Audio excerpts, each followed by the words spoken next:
ঘটনাটি হচ্ছে আজকে 9 তারিখ। আজকে 9 তারিখ মেলান্দ এবং ইসলামপুর দুই থানার মাঝখানের দিকে গ্রাম কাঙ্গালকুষা, এখানে আনুমানিক 6টার সময় একটি ট্রাক পিছন থেকে, একটি আগ্রাখালী গ্রামের নিবাসী, সে পিছন থেকে ট্রাকটি একটা অটোকে সাইড দিতে যেয়ে মূলত ঘটনাটি ঘটে। সেই ঘটনাটা হচ্ছে, যে ড্রাইভ করছে তার পিছনে তার বাবা ছিলেন, তার মাঝখানে ছিলেন তার যে মারা গেছে তার নাতি। তো মারা গেছে যে নাতি, সে অসুস্থ, হাসপাতালে ভর্তি আছে।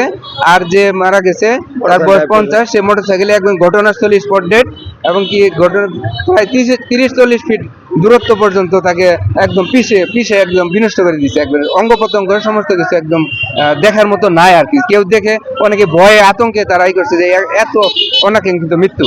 যেটা আমরা এলাকাবাসী হঠাৎ করে আসলাম, আসার পর ফায়ার সার্ভিস আসছে, আসার পর তাকে প্যাকেট করে এখন ওসি স্যার আসছে, তারা আইনের আওতায় নিয়ে গেছে। ট্রাকটি তারা জব্দ করছে এবং কি ঘটনাস্থলে আইন শৃঙ্খলা পরিস্থিতি নিয়ন্ত্রণে বর্তমানে এখন মোটামুটি স্বাভাবিক আছে। আমি বাড়ির থেকে কলকাতায় মাত্র আসলাম, ওই পিছন থেকে গাড়িটা মানে মাইরে দিয়ে মোটরসাইকেল সহ মানে কী করছে, চাপা দিয়ে মেরে ফেলছে। ঘটনাস্থলে মারা গেছে। এখন এর জন্য দেশবাসীর কাছে সুস্থ বিচার চাই আর কি।